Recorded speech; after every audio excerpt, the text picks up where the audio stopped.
I know self-publishing's not for everyone. Nothing is. But if you've considered self-publishing for even a minute, listen up, because I'm betting I know what's holding you back from exploring it further or getting started. Number one, you think the self-publishing process is a lot harder than it actually is.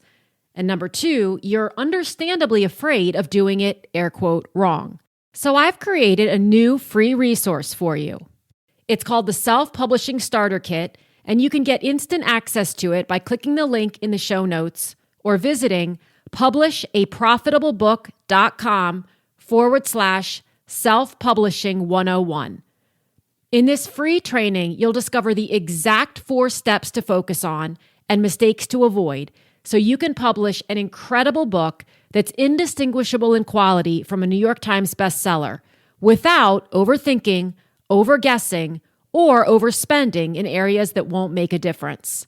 Again, visit publishaprofitablebook.com/self-publishing 101 to get instant access.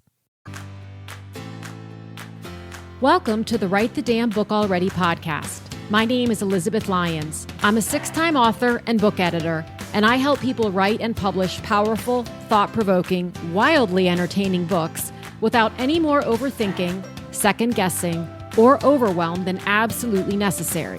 Because let's face it, some overthinking, second-guessing, and overwhelm is going to come with the territory if you're anything like me. I believe that story and shared perspective are 2 of the most potent ways we connect with one another, and that your story, perspective, and insights are destined to become someone else's favorite resource or pastime.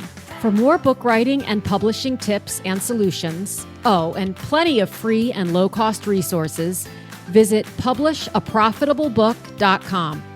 Hi, everybody. Amy Wilson is the co-host of the award-winning podcast, What Fresh Hell? And I do not know I'm just upset with everyone who didn't tell me about this podcast, because a more apt title there really isn't, especially right now. But she's also the author of When Did I Get Like This?, The Screamer, The Worrier, The Dinosaur Chicken Nugget Buyer, and Other Mothers I Swore I'd Never Be, which is a collection of essays published back in 2010. And her next book, Happy to Help, Adventures of a People Pleaser, comes out January 7th, 2025 with Zibby Books. I'm not going to lie, when I saw the announcement of this book and that it was coming out from Zibby Books, I thought to myself, Diana, who is one of the publicists at Zibby Books, please email me about having Amy on the podcast. I feel like she is my people. And that later that day, Diana emailed me and asked if I would like to have Amy on. And I was like, yesterday. I would like to have her on yesterday. And if you love fantastic book covers, wait till you see the cover of this one. It is amazing. The book has already been endorsed by Gretchen Rubin, who's kind of the penultimate voice on happiness, and also Mary Laura Philpott, who I found out about years ago when I fell in love with the title of her essay collection, I Miss You When I Blink. One of the reasons I was so excited to chat with Amy about this is I think the topic of people pleasing is so rampant. It's so identifiable. I resonate with it so incredibly strongly, as do so many of my friends. And yet it would be so easy, I think, for an author to say that's been done 1,000,000 times. And whenever people say that, my response is good. Because if it's been done 1,000,000 times, it means that there's a market for it. So then the question becomes, all right, well, how are you going to attack the topic differently? And to do it in a series of essays is certainly a different way of going about it. And yet it's also a difficult way in my mind to go about it, because essays, I mean, if we're talking about where do I start, where do I stop? I don't think that the question is asked more often than when you're trying to put together a book of essays or a book of poetry. It's like it could go on forever. And I want to quickly draw a little bit of attention, because I meant to ask her about this in the interview, and I admittedly didn't, because as often happens, we kind of got off on a different note. But at the very beginning of the book, and I'm looking at the ARC, the advanced review copy, the author's note says, the experiences and events recalled in this book are true. My recollections are based on my perceptions and memories of those events, and I have done my best to portray those events as accurately as possible. Some names and identifying details of people and places have been changed in order to protect the privacy of others. It's such a poignant reminder that when you're writing memoir, when you're writing essay, when you're writing nonfiction and it's based on your own life, your story is your story to tell. And I love the line, my recollections are based on my perceptions and memories of those events. That specific phrase, because I think that it often allows authors who are struggling with, do I include this? What if I say this about another person? Am I going to get in trouble for this? To really pull it back and ask themselves, is what I'm saying my it's obviously your recollection, but is it based on your perception? Is it based on your memory? Is it based on your experience of what happened? And it's a great way to release others from your journey in a very loving way and still feel empowered to tell your story and tell how something made you feel without needing to put a label onto someone else or needing to point a finger at someone else. And so I just wanted to raise that for a moment because I know so many of the authors with whom I work and speak are borderline terrified to put their stories out there because they are afraid that they're going to, in most cases, hurt someone else. And of course, this is a much longer conversation than I'm giving it right now. But I was struck by this author's note and the beauty that comes with owning your story and your experience and releasing the rest. As usual, I have all of Amy's information in the episode notes. Let's get on with the conversation. So when I found out about you, I was like, the more I dug in, the more I was like, where has she been? So your first book, which I was dying over the title. Oh, right? Thank you. When did I get I wrote it down. When did I get like this? The Screamer, the Warrior, the Dinosaur Chicken Nugget Buyer, and Other Mothers I Swore I'd Never Be. So that came out in 2010. That's right. Which I had to laugh because I had a book. My third book came out in 2010. And it was titled, You Cannot Be Serious and 32 Other Rules That Sustain a Mostly Balanced Mom. And now my kids how old are your kids? My kids are now 21, 20, and 17. Okay. All right. So mine are older. 25, 23, 23, 20, and 16. So like, it's like I need, even though my kids are older, I need to read that book, your book, because I think we were living the same life. Same life at the same time. Yeah. It's so interesting. The titles. And I have a parenting podcast called What Fresh Hell. Yes. And our listeners now, they know that our kids are on the older side. My co-host Margaret and I both have, she has teens. I have teens and 20s. And our listeners, I mean, some of their kids are 20 years younger than our own. And of course, A lot has changed and a lot hasn't.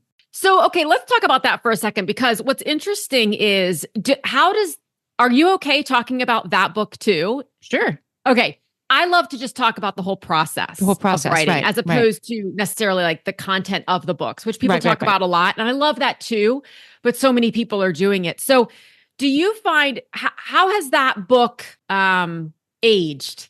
Let's say it that way. You know, I think pretty well. It turned out to have a long tail in terms of marketplace. It turned out to have a longer tail, and it kept selling pretty well. It earned out. My proud husband will still give it to new moms sometimes to read. And I think parents, the journey of that book is it's a series of times that I vowed not to overthink things. I think as parents all do, right? So each essay is a moment in my parenting journey, starting with trying to get pregnant, that I was like, I'm just going to be real mellow. I'm not going to overthink this. Okay, last time I did, but this time I'm not going to. And each essay, has that mini arc of the person saying, I'm super cool and super mellow, and then going to the crazy town side. Right. And then over the course of the book, gently and generally moves toward the big realization of the book, which was that, wanting the best for your kids shouldn't mean you forget to enjoy having them. Yeah. Which I think I was kind of missing sometimes. Well, and it parlays interestingly, right, into Happy to Help, which is the book coming out now. And I'm curious. So it's been 14 years approximately. And when did What Fresh Hell? I can't with the podcast title. It's so great, right? What Fresh Hell is something that Dorothy Parker said, actually. Yes. When she answered the phone or answered the door, what fresh hell is this? And so my co-host, Margaret, her mom used to say this, I guess, when she came around the corner and saw, the flour spilled and somebody riding the dog, what fresh hell. So that's easiest decision we ever made was what we were going to call this show. What we were going to title it, you're going to title it. And so when did that start? When did you start that? 2016, the fall of 2016. Okay. So it's been 8 years. 8 years. Yeah. And it's a pretty regular, you do regular episodes. It's not just weekly. It's Yes, we every few do days. multiple episodes Yes. weekly. Now, I mean, we have hundreds and hundreds of episodes. So Monday is usually one from the vault that are gathered around a theme. And then Wednesday is the two of us on a topic. And on Fridays, we interview authors or experts. So that's been so fun for me. Really, the most fun part of that whole job, out of many fun parts, is getting to interview authors about their books and ask them either the tricky parenting question or the tricky process question that you would want to ask that person. It's so fun. So are all of your guests parents on that show? Not necessarily. Okay. No, in fact, we just had somebody, Britt Barron, she wrote a book called Do You Still Talk to Grandma? And her book was about finding common ground with those with whom we disagree, which was a really useful episode, I thought. Appropriate right now, isn't it? Yes. And not a parenting related one at all, but certainly parenting adjacent, because once you become a parent, your extended families start to feel less optional. You want to find common ground. You want to give it a shot. That's a great way of saying that. They are less optional. Yeah.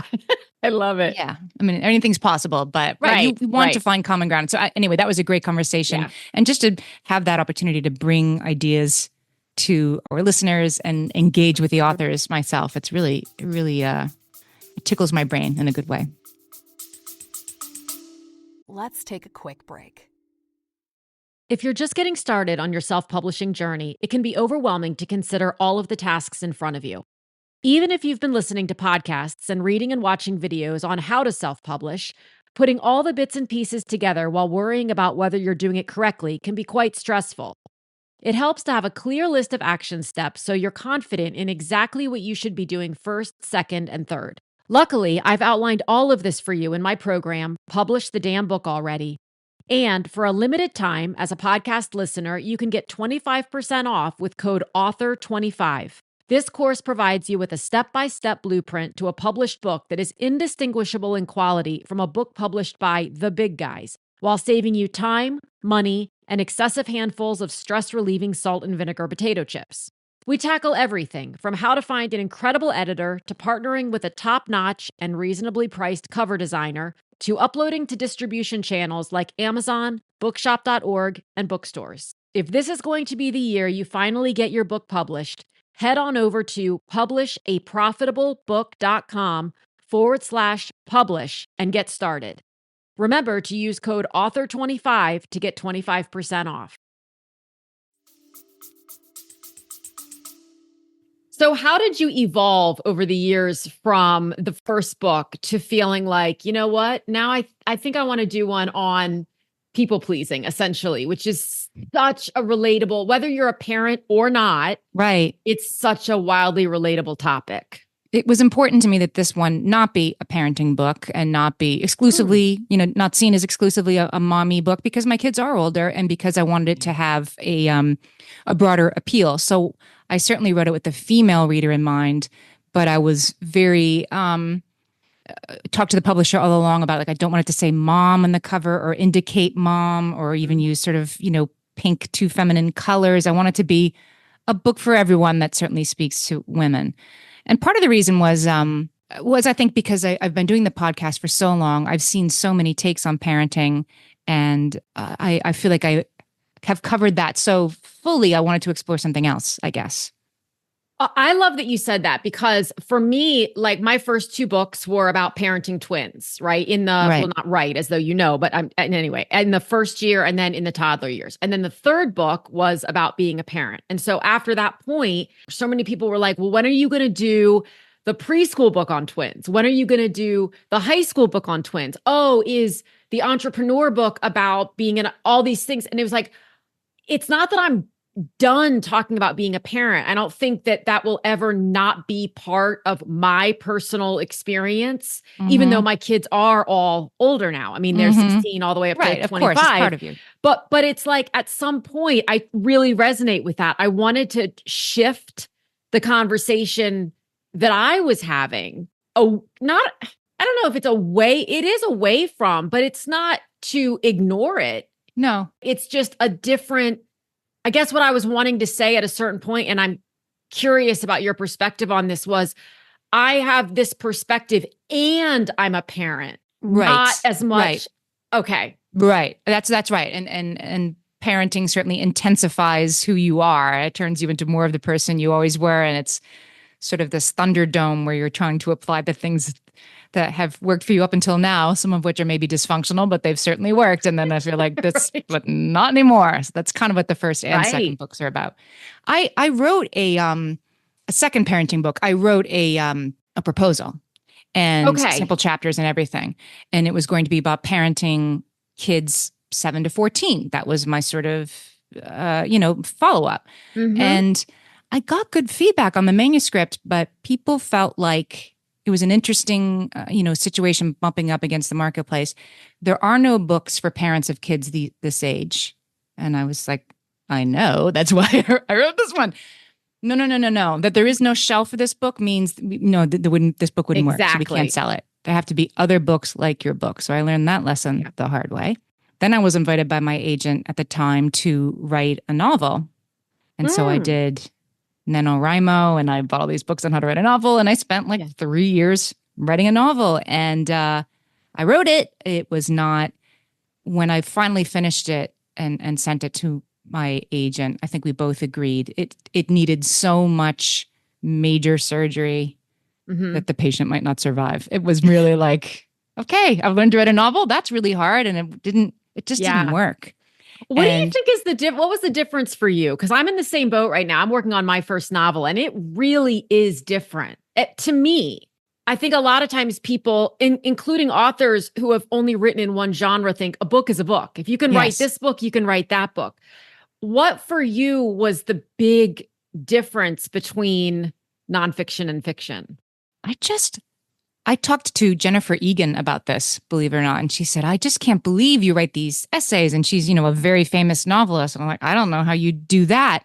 For me, she said, I don't know how you, make these stories out of your life. And I said, well, I write what happened next. Of course, that's not all there is to it, but you're sort of limited to this is what happened. Now, how can I shape meaning out of it and make it interesting and connect it to something else? But it's there. It's something that exists already that you're turning into something else, as opposed to and then the phone rings. It always just felt like I had a hard time. I would write the plot. I'm much more of a plotter than a pantser. I would know what was going to happen, and I think it just all felt a little bit too deliberate and dot connecty and not free enough.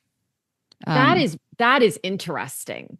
And I've never thought of it that way, but it's almost not as there isn't as much room to move with an interpretation of something because that's not what keeps a reader of fiction reading. There's a difference between mystery and almost an esoteric kind of, I don't know, develop what opinion you will from this.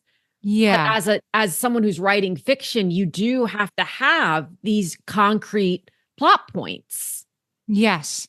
And a really good sense of interiority and just and scenes. And I think you need all that for nonfiction too. But it's not that I was terrible at it. It's just that I'm a lot better when I'm writing in my own voice, connecting the dots of things that happened. So how did that feel to let go of that after 3 years? Sad. And then I just thought, okay, maybe this is not going to be for me. And that's okay. I was doing this podcast. I was very busy and very happy doing it. And it was collaborative. I also like that after working on a novel for 3 years at the library, when the times my kids were at school, that it was lonely. And then I didn't have anything to show for it. And the podcast was easy and fun, easier and super fun and near-term deadlines. And it just was working.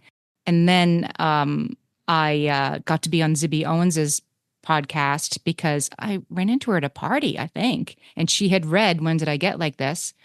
And said, can I have you on my podcast? And I said, well, it came out 10 years ago. And she said, I don't care. I liked the book. I'll have you on. So she had me come on.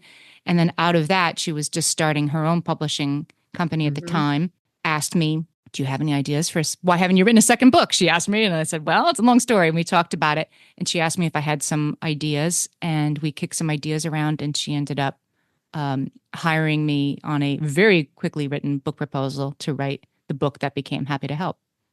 So did it not start? You said the book that became Happy to Help. It did not start as Happy to Help. Okay. It started as I had several conversations with her about, yes, it should be a book for women and moms, but not just moms. And she had been toying with this idea. She said, maybe this is something about slack in women's lives and how you have to pick up the slack, let out the slack, give other people slack, give yourself slack. See if you can do something with that. And I thought, okay, I will. And so I whiteboarded all those things out. What are these categories and what are the essays I could write about each one of these categories? And no matter how hard I worked on it, probably a couple of weeks I spent on that. The column, when did I need to pick up the slack and I didn't do it? When had my lack of effort really shown up in my life that I should have tried harder? And I tried as hard as I could and I couldn't think of anything to go in that column. And I realized that no, I was actually always the person who had over-delivered for the most thankless job, for the most dead-end relationship, that I had shown up and shown up and shown up. And that was what the book was going to be about. So how did you cross so many times when people are writing nonfiction, memoir, essay, poetry, they're processing what they're learning about their experience as they're writing. Right. Right. And sometimes that can feel really fulfilling, almost like, oh, now I understand why, fill in the blank. Other times it can feel almost, what's the word? Like it takes you off kilter a little bit, because I think some people start to kind of question themselves. So Yes. how does that work? I saw that Mary Laura Philpott has endorsed, and I found her when she did I Miss You When I Blink, which had me at the title. I mean, what an amazing, right? An essay can feel, it almost feels like journaling in a way. So, but it's so different from that. How did you reconcile those things where when you were writing, you were having those thoughts of, well, what thoughts were you having? I don't want to lead the witness here, but. Yeah. I mean, you write the book that you need to read. So when I set out to say like, why have I been, am I a happy helper? Do I like helping people? I think I do. I mean, I always have, and going all the way back to the beginning and having the privilege of doing that is so great. But I think in order for it to be a book, there has to be so why are you telling me this, underpinning this? And I used to be an actor and I used to write stuff for myself to perform. I was going to ask you about your show. Sketch comedy, and I did a one-woman show called Motherload that toured around the country, and I did other things too. Always just to give myself, when I wasn't working, I liked to write, and I liked to write myself the parts I wasn't getting auditions for, or that didn't exist. And somebody came to see. It was like a TV executive came to see one of my shows that I did, and sort of suggested to me, well, you should write a show about your, small town, every town USA upbringing. I'm like, okay, I'll work on that. And he said, but this is what sets a good one-person show apart from a bad one. When I'm sitting there and I think, why are you telling me this? And I can't answer the question, then the show needs more work. So wait, don't show it to us until you can answer that question. And I've carried that with me in everything I've done ever since. Why are you telling me this? And so very quickly, once I realized, right, there are no times in my life that I have given less than 150%. There's no such thing. And then I'm like, I think that's true for a lot of women. That's why I'm telling you this. I think we're all like this, or most of us are. And then that became top of mind, exploring why are we like this? And I pretty quickly decided, well, we're supposed to be, we're conditioned to be. And so then that became part of what the book was about. I'm going to walk you through my personal lens, the reasons why I think this is kind of true for a lot of women, that we're told that we're the helpers, that we can handle more than our share, and we should seem happy while we're doing it. And then when we say we're struggling, we don't get help. We get advice to fix ourselves so that we'll be better able to keep doing more than our share. And once I knew that, okay, that's what the book is about. That's why I'm telling you this. And so then it became easier to know which stories still fit into that framework and which ones were good stories, but they didn't fit the framework. Let's take a quick break. I want to take a super quick break to ask you, have you ever wondered where authors get great professional mock-ups of their books without spending hours on Photoshop or hiring a designer? In less than 10 seconds, Mockup Shots puts your book into over 1,200 amazing settings. And now, for a limited time, they are including their exclusive video mockup system. Mockup Shots is what I've used for years to create 3D mockups of my own book covers and my author's book covers, as well as professional attention-grabbing images that are great for social media. No technical know-how required. Mockup Shots usually costs over $200, but I have a special offer for you.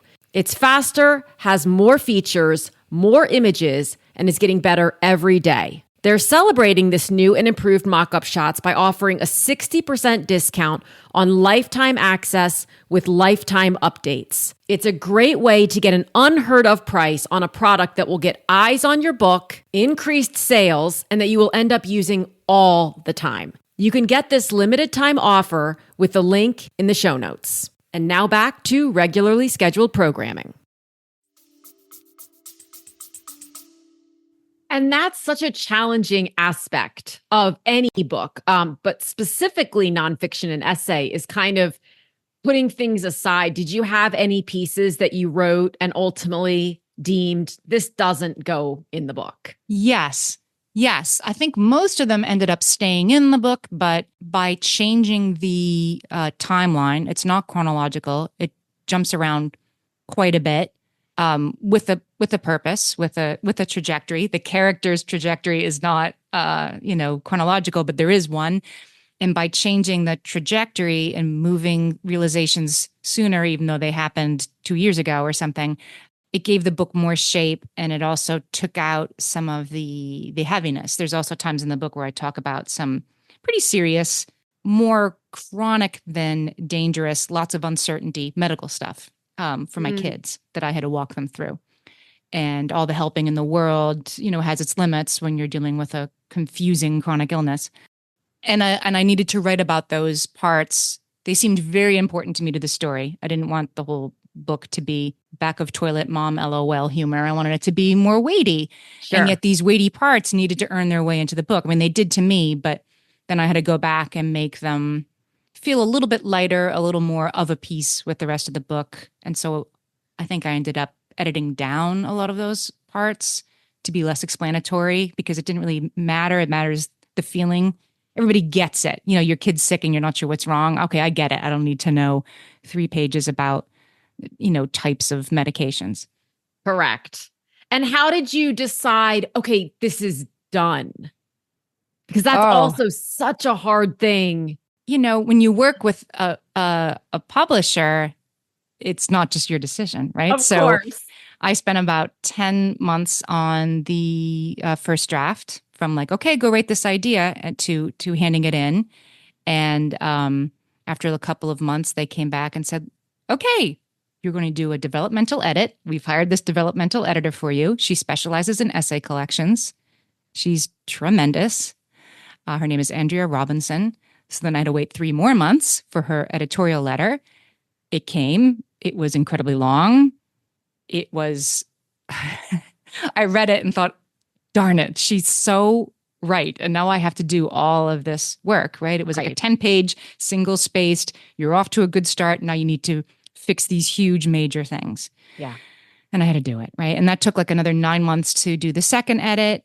And then, so then we both liked it, and then we took it to the publisher, and then the publisher wanted more changes. I mean, it had many permutations, large and small, and it took a while. And I think, the end result is a very tight book for sure.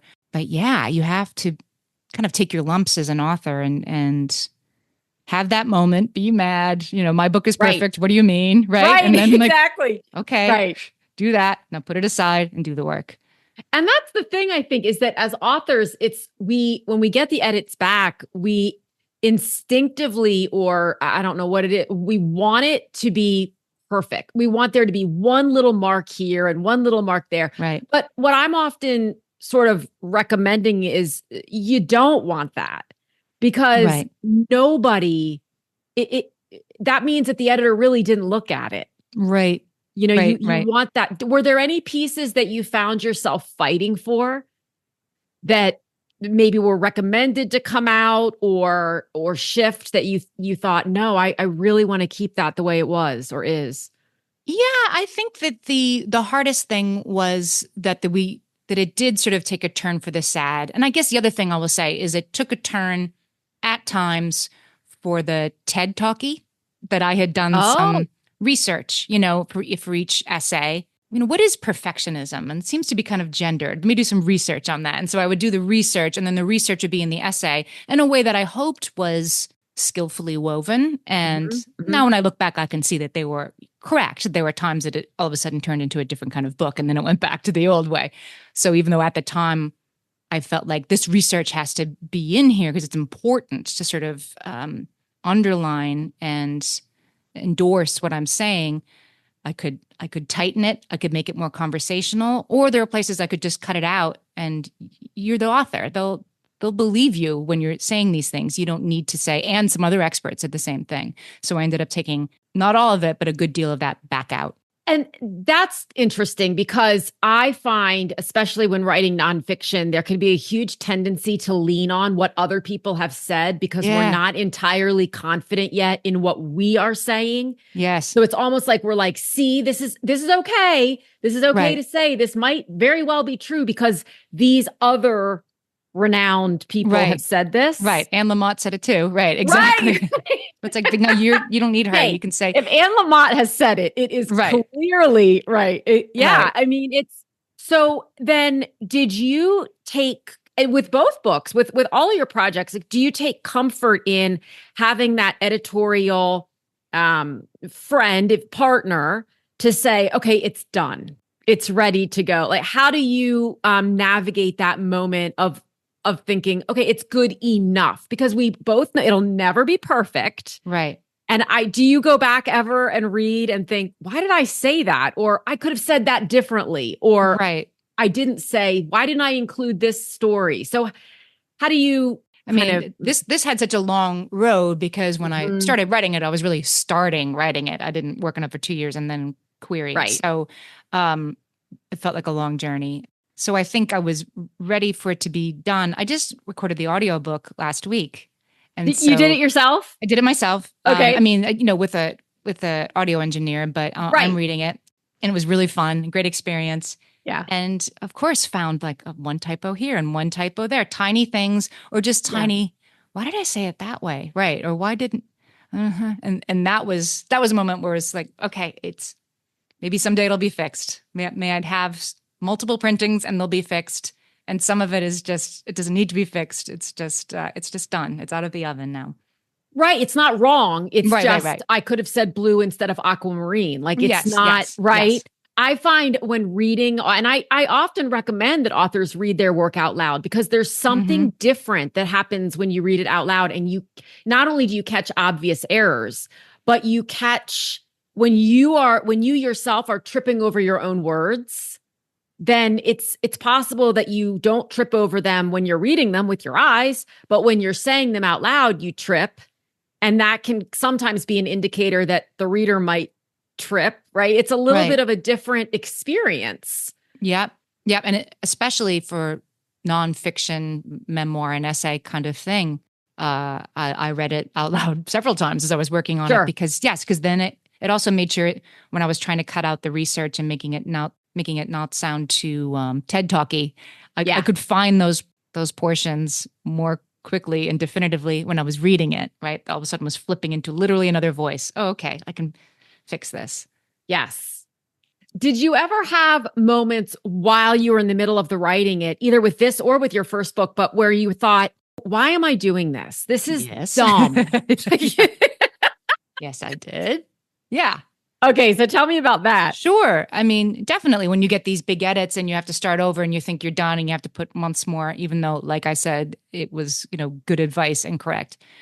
Yeah, just thinking I wasn't going to be able to do the things that were being asked of me. And that's when, again, having an editor to be sort of going between, you're not in the meeting where they're talking about this needs to be fixed and that needs to be fixed. Right. It's being sort of, filtered down to you, which is probably good.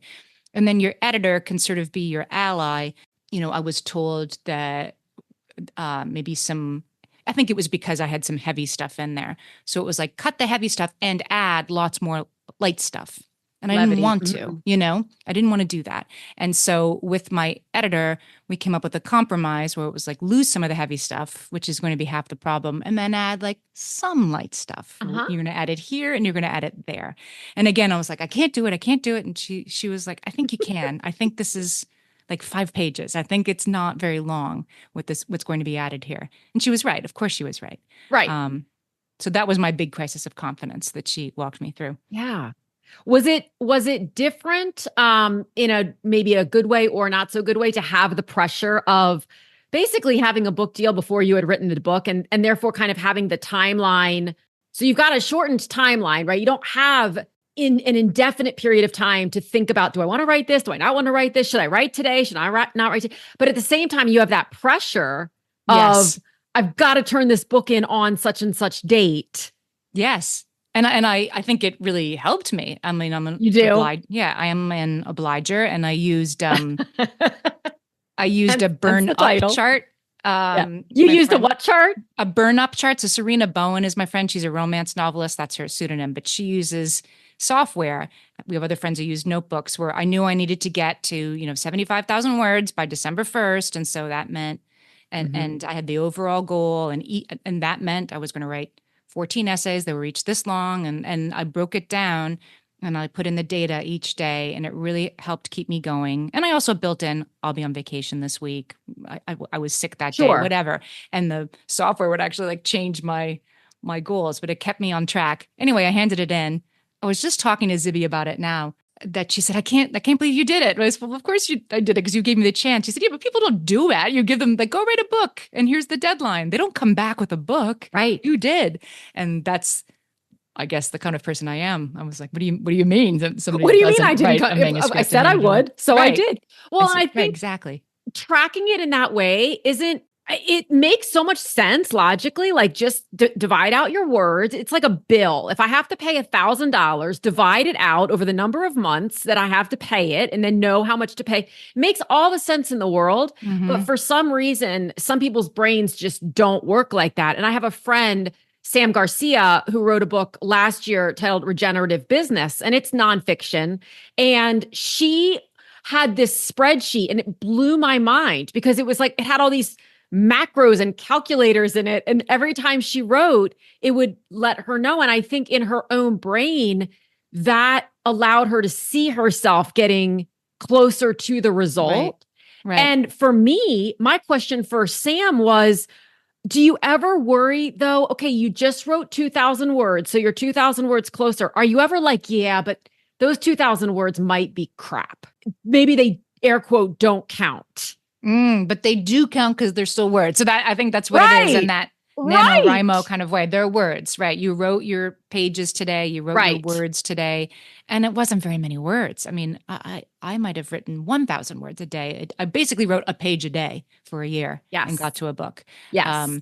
It wasn't that much. I tend to really... I didn't literally write a page, but basically once you write the crap, as you said, and like cut it back down, it was about a page a day. And for me, that's what worked. Taking a bite every day, maybe only 2 hours, and doing it, usually very early in the morning, even on Saturdays and Sundays. Yes, even, I did it every single day. You did it every day. Okay. Pretty much. I think I took off Christmas morning and when I was on vacation, but I think I did it out of 365 days, I probably did 358. Yeah. Okay. Because that's what worked for me. Other people might be able to go to a cabin in the woods and write 30,000 words in 2 days. I don't know how you do that. I don't either. Now, do you sit down and just go, or do you think about it? Do you know what you're going to write about on each individual day? How do you turn off that perfectionism tendency? I have so many tricks. I mean, the best tricks I've learned, I got a couple tricks. One of the tricks I use is to stop like in the middle of a sentence or in the middle of a thought. And then at the end of the session, say, next go into part where you wonder why that is, whatever. You leave yourself instructions for the next day. And then I also use that overall. There's a book called 2K to 10K. I forget who wrote it. It's small. I mean, not much more than a pamphlet. And the best idea I got out of that, this was for fiction, but it applies to any kind of writing, is you don't have to get stuck in 2 people are robbing a bank, right? Instead of writing everything like They argue over who's going to drive. Then they can't find the keys. Why did you do this? I don't know. Why are you always like this? I don't know. Pull up at the bank. It's closed. That you write, and then this happens, and then this happens, right? You do the scene that way first, and then you go back and you word it out. That helps me get out of my, I need the perfect adjective right now. Just write That's the something. only way I can write fiction, what you just described. And I learned that through writing. So, I thought a certain way would work, and I tried that and it didn't. And then repeat that 26 more times. And I finally tried this whole I just call it bullet pointing. Yes. But I'll do what you said. And it's even less than what you said. It's like, she goes to a coffee shop.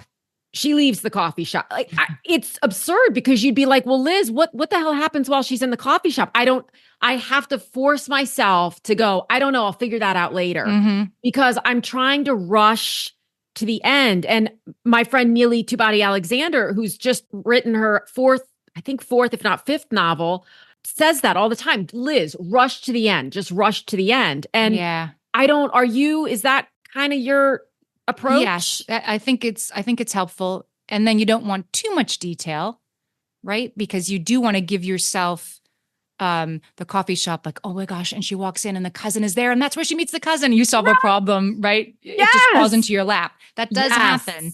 Even for planners, it just falls out of the sky. Yes. And I think it happens more when you aren't worrying about each word as it comes off your fingers. If you're just like, you go to the coffee shop and stuff happens, you're putting a container around it. Just like I like writing about stuff that happened and making meaning out of it, but I have something to work with already. You have something to work with, and then your inspiration can sort of show up. When you have to write, I've said this for years, you have to write your way through it, into it, out of it. Like to your point about she walks into the coffee shop and then that's when she meets her cousin. That will just come to you in that moment. But if you don't write, went to the coffee shop, you won't get to that little piece. Right. And I also think she went to the coffee shop. She walked up to the counter. It was, yellow with grease. If you're doing that, and oh, that sounds stupid, and back, you're not going to get to the part where the cousin's there. You don't have room for that. And this is not a joke, I spent hours one day. I mean, I might be exaggerating slightly when I say hours, but I was like, will she get a latte or a cappuccino? Is she the type of girl who and then I got myself so entangled in, oh my gosh, I don't even know my main character, because I don't know whether she would get a latte. Or would it be an upside down latte? What is an upside down latte? Let me call my kid who's a barista and ask what an upside down latte is. I mean, that is the level of sort of it's perfectionism and overthinking on steroids. Like it's another level. But are those things for you fun to layer back in? Granted, you're not writing fiction, but are they fun to layer in later? Yes. Yes, because then you're not it takes the fear out of it. Yes. I think what do I say next? Well, you say next, she walks into the coffee shop. It just makes it brings it down to size. Some people would probably think writing with a spreadsheet is insane, and maybe it is. But for me, it made it, all you have to do is get to the next dot today. You don't have to, you're not worrying about what if I can't finish by December. You don't worry about that today. You're going to write 1,500 words. Okay. That is such a basic, simple tip, but it works so well for so many people. Is just get to the next thing. Bring the win closer. John Acuff talks about that in Finish. You make your wins absurdly small, I think he says. So yes, you need a sticker for writing 100 words today, then do that, and then you build out. Don't be like, I'll never finish my book. Don't make it that big. People, when I first started working with authors who were primarily writing, and they would have word count goals, and they would say, let's say their word count goal was 500 words a day. And they would message me and say, or the group, and say, well, I only did 20 words today. And my response would be, but it's not 0. It's not 15. Right. You got 20 words. We get there one word at a time. Yeah. So as you approach the launch and all of that, what are you really excited about? What feels different today from 2010? Well, I think, honestly, the ability to do a show like this, that back in 2010, you are praying for the big publicity hit, and getting on a TV show did move books more than it does now. Now that seems to be the prevailing wisdom, that nobody knows what sells books anymore, so just try everything. Right. Right. But you either like get on Good Morning America or, oh, well, better luck next time. I just Yeah. think that just like you can self-publish now, you Hmm. can have independent podcasts now, there's Substack newsletters. I'm now, of course, behind on pitching people, but I have all these authors we've interviewed, Substacks I admire, podcasters I Sure. admire, to reach out to them and say, like, hey, like, what do you think about this book? And there's so many different ways for Hmm. somebody to say yes. We interviewed somebody on our podcast, and I sent her my book after I was done, the ARC pages, and said, would you consider writing a blurb for this? And she gave me a very nice, not right now on that, but how about I put it in my newsletter the week that it comes out, which is Yeah. honestly at least as helpful as one more quote on the cover. And there's just so many ways for us to lift each other up and Yes. break through, I think. And so I really like that. What is most fun for you now? Not to say that that answer can't change tomorrow, because it absolutely can. Yeah. But if you could only do, and this might not even be a fair question to ask, but if you could only do one thing, like what are you just really enjoying in terms of book launching or community connection, any of the all of the above? I like doing interviews like this Yeah. and speaking engagements. It's not in everybody's comfort zone at Yeah. all. Some people would really rather be writing their next book than going on speaking engagements. I really like the speaking engagements. I like sharing an idea and seeing somebody in the audience, see her eyes light up, or even better, like elbow the person next to her, that's you, or that's us, or you did that. Seeing that and making that connection. I love that. So I'm really looking forward to having conversations in person and more podcasts and getting it out into the world and hoping I can, connect with that reader I was imagining the whole time. Do you feel that sort of quintessential pressure that, back in the day, right, in 2010 and before, it was, you have a very short window to get this book moving. And I think that has changed immensely because Yeah. we're seeing books from the past have a resurgence, and just through word of mouth or social media or whatever. Do you feel that pressure on yourself, or is it, do you have a little bit more of a relaxed, let's just have fun with this and see where it goes? I do. Yeah, of course I feel some of that pressure and think, oh, I should be doing more than I did today. But I think that's exactly true. And a book will find its way. I have a friend whose book came out in May, and it was the number one book on Audible, on all of Audible, 6 months later, last week. Went up huge on Audible. And of course, I congratulated her and said, "What's your secret?" And she was like, I'm not really sure what happened. I think I think it might have gone out in an Audible email. She wasn't even sure. And it had Right. just shot to success 6 months after it came out. So you can't count on that happening ever. But And it I'm was so glad another you said data that, point. because it so often we don't know Mhm. what, I mean, I said it the other day. My first book, which was in 2004, I mean, it was another lifetime practically, Yeah. still is my best-selling book. And I can't tell you why. Right. I don't know I've how heard to you talk about replicate. it. It's the Yeah. twins, and right, if you want to know about raising twins, yours is the perfect book for that. Yeah, it I has a mean, long tail. it has an incredibly, and at the same time, I'm sitting here and I'm like, but, and that's great. And I love that. And also, there are these other books I've written that I think are pretty good too. Right.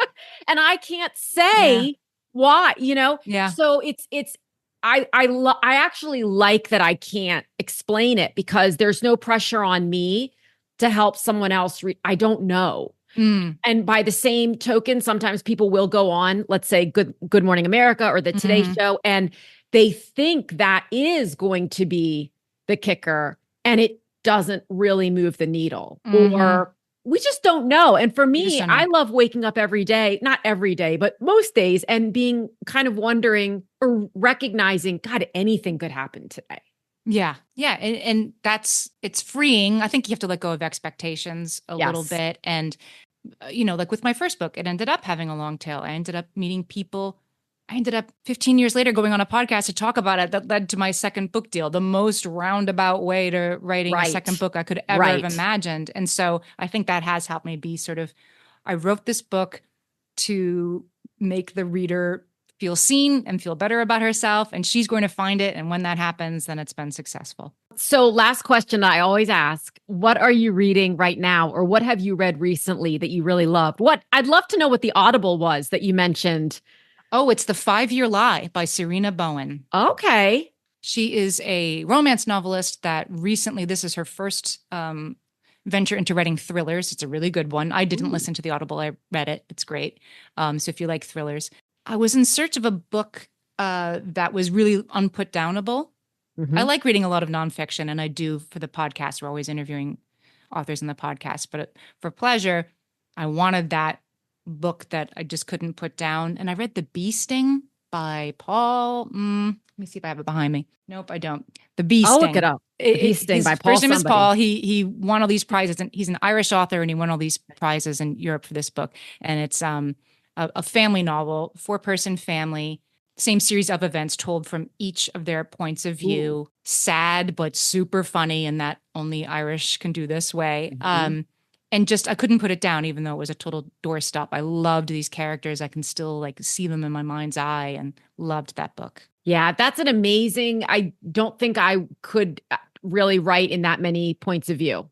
Yeah. I have a hard enough time really remembering like my own name most days. Yes. So that is a great I think that was skill. it. Yeah. When you read a book and like, well, I don't know how they did this. I don't know how they did that. it. And I should. And when it's not jarring to you as the reader. Right. Right. When you can seamlessly as the reader know, okay, now we're back in this character, or now we're over to this character. That is a special kind of skill.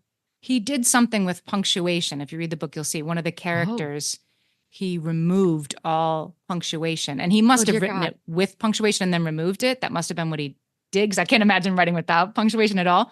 So he must have done, find, replace all the periods. And so it's very stream of consciousness, obviously. And it makes it a little harder to read, and it forces you to slow down. But it's somebody whose mind is very muddled, and it forces you to slow down and be in that person's mind space. And it's genius. Well, I really commend the editor, because I don't think I could have done this. Right. I just don't see that working out for Liz. No. Oh my gosh. Well, thank you so much. I'm so excited. I'll put everything in the show notes, including your book recommendations. Okay, and great. Thanks. I need to take a road trip so I can binge What Fresh Hell. I laughed out loud when I saw that. It's just such a great title, and I can't wait to dive into it. Thank you, Liz. This was really fun. Thank you so much for tuning in. If you enjoyed this episode, this is your friendly reminder to follow or subscribe, leave a quick review, and share it with someone you know has a great story or message, but isn't sure what to do next. Also, remember to check out publishaprofitablebook.com for book writing resources and tips, and to see all the ways we can work together to get your book out into the world. Again, thanks so much for listening, and I'll talk with you again soon.